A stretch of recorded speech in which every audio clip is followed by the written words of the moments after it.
Hello everyone and welcome back to ICT channel. आज हमारे English learning course का है डे 7 यानी 7वां दिन और आज की इस वीडियो में हम जानेंगे फ्यूचर टेंस यानी भविष्यत काल के बारे में। तो वीडियो को शुरू करने से पहले आप चैनल को जरूर सब्सक्राइब कर लें और सब्सक्राइब करने के साथ साथ आप बेल आइकन भी दबा दें जिससे चैनल पे अपलोड होने वाली सारी वीडियोस की नोटिफिकेशन आपको टाइम पे मिलती रहे। तो चलिए लेट्स स्टार्ट। भविष्यत काल की क्रिया को भी अंग्रेजी के मुख्य 4 भेदों में बांटा गया है। Ram will study, Ram will be studying, Ram will have studied और Ram will have been studying since morning. तो पिछली 2 वीडियोस में हमने प्रेजेंट टेंस और पास्ट टेंस के चारों फॉर्म्स के बारे में पढ़ा। तो ये फ्यूचर टेंस भी बिल्कुल ही सिमिलर है प्रेजेंट टेंस और पास्ट टेंस के फॉर्मेट से। तो जैसे प्रेजेंट टेंस में था राम स्टडीज, तो यहाँ पे क्योंकि ये फ्यूचर टेंस है तो यहाँ पे जो सबसे इंपॉर्टेंट एलिमेंट है फ्यूचर टेंस में वो होता है विल। ये विल वर्ड जहां पे भी जुड़ जाता है विल या शैल यानी कि वो फ्यूचर टेंस को रेफर कर रहा है। तो राम स्टडी का हो जाएगा राम विल स्टडी, क्योंकि हमने सिंपल फ्यूचर टेंस में कन्वर्ट करना है तो सेंटेंस होगा राम विल स्टडी। अब प्रेजेंट टेंस में था राम इज स्टडीइंग और पास्ट टेंस में था राम वाज स्टडीइंग, तो फ्यूचर टेंस में हो जाएगा राम विल बी स्टडीइंग यानी राम पढ़ेगा, राम पढ़ रहा होगा। यानी राम विल स्टडी मतलब राम पढ़ेगा, राम विल बी स्टडीइंग यानी राम पढ़ रहा होगा, राम विल हैव स्टडीड यानी राम पढ़ चुका होगा। मतलब फ्यूचर की बात कर रहे हैं हम कि राम पढ़ चुका होगा। और Ram will have been studying since morning यानी राम मॉर्निंग तक पढ़ रहा होगा। तो ये बात हम फ्यूचर की कर रहे हैं कि राम पढ़ेगा या पढ़ चुका होगा या पढ़ेगा, पढ़ता रहा होगा। तो ये सारे जो है वो फ्यूचर टेंस के हैं फॉर्म्स। तो पहला सेंटेंस है वो है सिंपल फ्यूचर टेंस, दूसरा सेंटेंस ये वाला है फ्यूचर कंटिन्यूअस टेंस, तीसरा सेंटेंस शो करता है फ्यूचर परफेक्ट टेंस और चौथा सेंटेंस ये वाला है फ्यूचर परफेक्ट कंटिन्यूअस टेंस। तो यहाँ हमने जान लिया अलग अलग फ्यूचर टेंस के फॉर्म। अब हम एक एक करके कुछ सेंटेंसेस देखेंगे। तो पहले हम देखेंगे सिंपल फ्यूचर टेंस जहाँ पे विल और शैल का प्रयोग किया जाता है और हमेशा जो वर्ब लगता है वो लगेगा V1। V1 यानी वर्ब का जो पहला फॉर्म होता है, जैसे गो है कोई वर्ड, तो जैसे गो है, गो जो है वो वर्ब का फर्स्ट फॉर्म है यानी V1 है। गो का सेकेंड फॉर्म यानी पास्ट जब हम बनाएंगे तो ये हो जाएगा वेंट और दूसरा V3 हो जाएगा गॉन। तो वर्ब के यहाँ पे 3 फॉर्म है V1, V2, V3। फर्स्ट है गो, उसका सेकेंड फॉर्म है वेंट और थर्ड फॉर्म है गॉन। Go went gone. वैसे ही बैड का होता है बैड वर्स वर्स्ट, सिट का होता है सिट सैट सैट, ड्रिंक का होता है ड्रिंक ड्रैंक ड्रंक। तो ये डिटेल्स में भी मैंने पिछली वीडियो में भी बताया था जब हम पास्ट टेंस पढ़ रहे थे, वहां भी मैंने वर्ब के फॉर्म्स के बारे में बताया है। आप वो वीडियो को भी जाके विजिट कर सकते हैं। तो इसी तरीके से ये जो V1 का जो फॉर्म है यानी वर्ब का जो फर्स्ट फॉर्म है वो हम यूज करेंगे विल और शैल के साथ। तो पहला सेंटेंस है क्या तुम खेलोगे। तो क्या तुम खेलोगे का सिंपल हो जाएगा विल यू प्ले। तो यहाँ पे यू के साथ प्ले लगा है और विल के साथ मैंने बताया वर्ब का फर्स्ट फॉर्म लगेगा यानी प्ले लगेगा, विल यू प्लेड नहीं लगेगा, विल यू प्ले। नहीं खेलूंगा यानी नो आई वोंट। वोंट का मतलब विल नॉट, विल नॉट को शॉर्ट में लिखते हैं वोंट। क्या तुम कल आओगे, विल यू कम टुमारो। तो विल यू कम है, विल यू केम टुमारो नहीं होगा, विल यू कम टुमारो। हाँ आऊंगा यानी यस आई विल। क्या तुम रात को यहाँ ठहरोगे, will you stay here tonight, no I will go back यानी नहीं मैं वापस जाऊंगा। क्या तुम शुक्रवार को राजा से मिलोगे, will you see Raja on Friday, no I will wait for you at home नहीं मैं घर पर तुम्हारी प्रतीक्षा करूंगा। तो यहाँ पे आप देखो ये बिल्कुल ही सिंपल सेंटेंस है जिसमें विल और वर्ब के फर्स्ट फॉर्म का यूज किया गया है। अब हम जानेंगे विल बी और शैल बी वाले फॉर्म्स। तो यहाँ भी वर्ब का जो है फर्स्ट फॉर्म लगेगा, जैसे क्या कल तुम इस समय गाड़ी में यात्रा कर रहे होगे, will you be in train in this time tomorrow. अब विल यू बी ये कंटिन्यूअस टेंस को दर्शाता है, कंटिन्यूअस टेंस को रेफर करता है। जहां भी आप विल बी देखेंगे या शैल भी देखेंगे सेंटेंसेस में, आपको समझ जाना है कि वहां पे फ्यूचर कंटिन्यूअस टेंस का यूज किया गया है। Will you be in the train eight this time tomorrow यानी क्या तुम कल इस समय पे ट्रेन में होगे। Yes I will be about to reach Kanpur at this time tomorrow यानी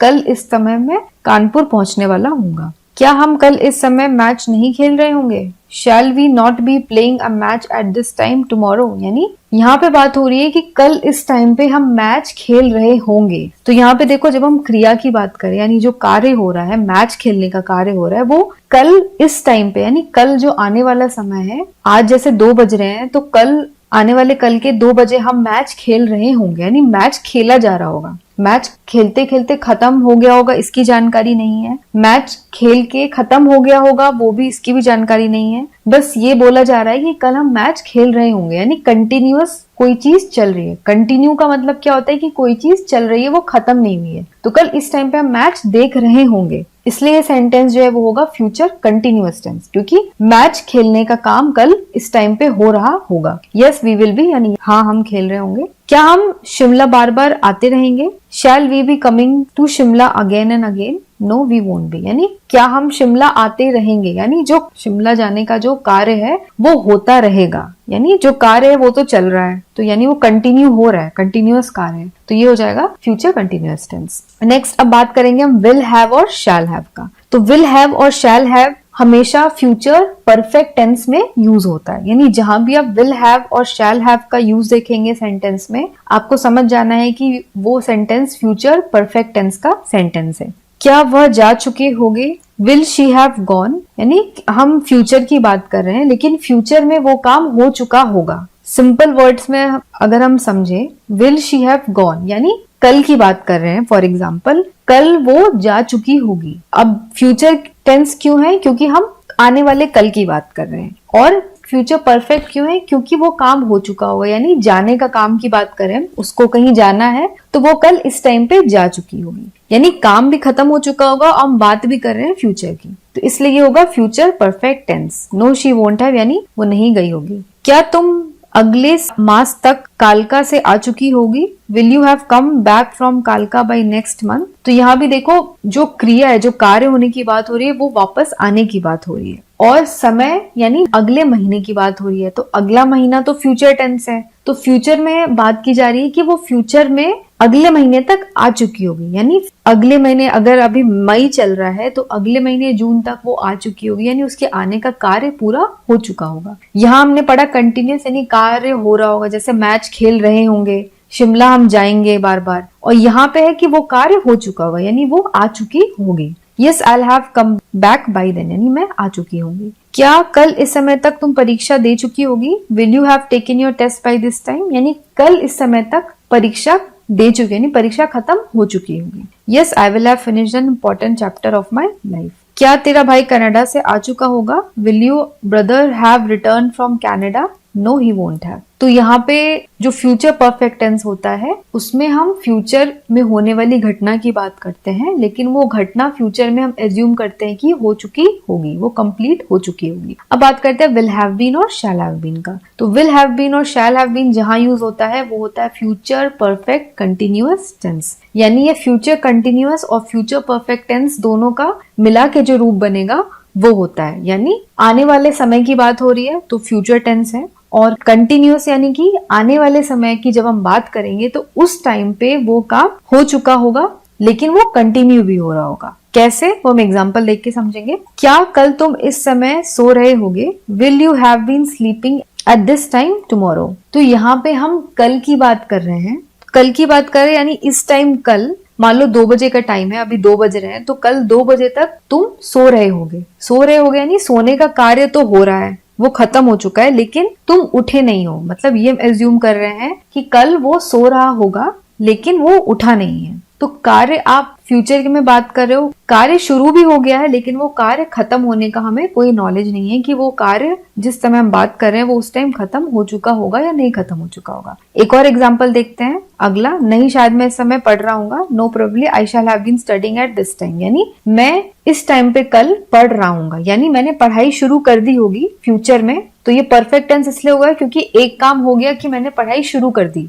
पढ़ाई शुरू कर देने का काम हो गया कंप्लीट, लेकिन पढ़ाई खत्म होने का काम कंप्लीट नहीं हुआ। तो एक सेंटेंस में 3 क्रियाएं हो रही हैं। पहला है कि फ्यूचर की बात हो रही है, यानी कल आने वाले समय की बात हो रही है। दूसरा है कि पढ़ाई शुरू कर दी होगी उसने। तीसरा है कि वो उस टाइम में पढ़ रहा होगा। पढ़ाई शुरू कर दी लेकिन पढ़ाई उसने खत्म नहीं की। तो ये हो गया हमारा फ्यूचर परफेक्ट कंटिन्यूअस टेंस। और तुम्हारा भाई राजीव क्या कर रहा होगा? And what will your brother Rajiv have been doing? He will have been preparing to leave for Shimla, यानी वो शिमला जाने की तैयारी कर रहा होगा। अब कुछ याद रखने लायक बातें, इन वाक्यों पर ध्यान दीजिए। I shall not play, he will not play.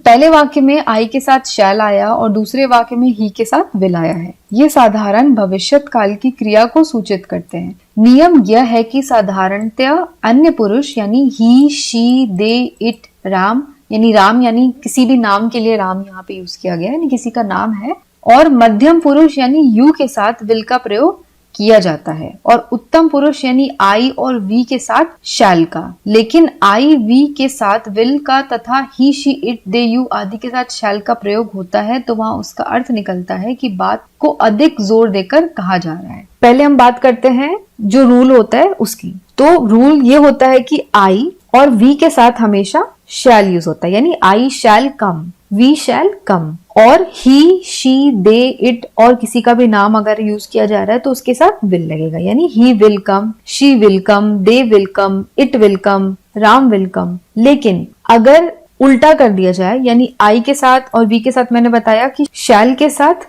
आई और वी के साथ शैल लगता है, ही, शी, इट, दे या किसी के नाम के साथ विल लगता है। ये रूल है, ये मैंने बता दिया। बट अगर ये उल्टा यूज होता है कभी, यानी आई के और वी के साथ अगर विल का यूज हो रहा है और ही, शी, इट, दे के साथ अगर शैल का यूज हो रहा है, तो वो कब यूज होता है? ये तब यूज होता है जब किसी बात पर अधिक जोर देकर कहा जा रहा है। जैसे तो अगर हम कहते हैं आई शैल कम, इसका मतलब होता है कि मैं कल आऊंगा। ये सिंपल सेंटेंस है, मैं किसी को बता रहा हूं कि मैं कल आऊंगा। लेकिन अगर मैंने कहा कि आई विल कम, तो आई विल का कम मतलब होता है कि मैं कल आऊंगा ही आऊंगा, ये निश्चित है, ऐसा नहीं होगा कि मैं कल नहीं आऊंगा। आई विल कम यानी मैं जरूर आऊंगा, और आई शैल कम यानी मैं कल आऊंगा ही, ये हो सकता है कि मैं कल ना भी आऊं। वैसे ही अगर हम कहते हैं he will come, they will come, it will come, she will come, तो इसका मतलब है कि वो कल आएंगे या वो कल आएगी। लेकिन ही शैल कम या इट शैल कम अगर हम कहते हैं, यानी कल वो आएगी ही आएगी या वो कल आएगा ही आएगा। तो ये निश्चय जब हम करते हैं, किसी बात पे जोर देते हैं कि वो काम होना ही होना है,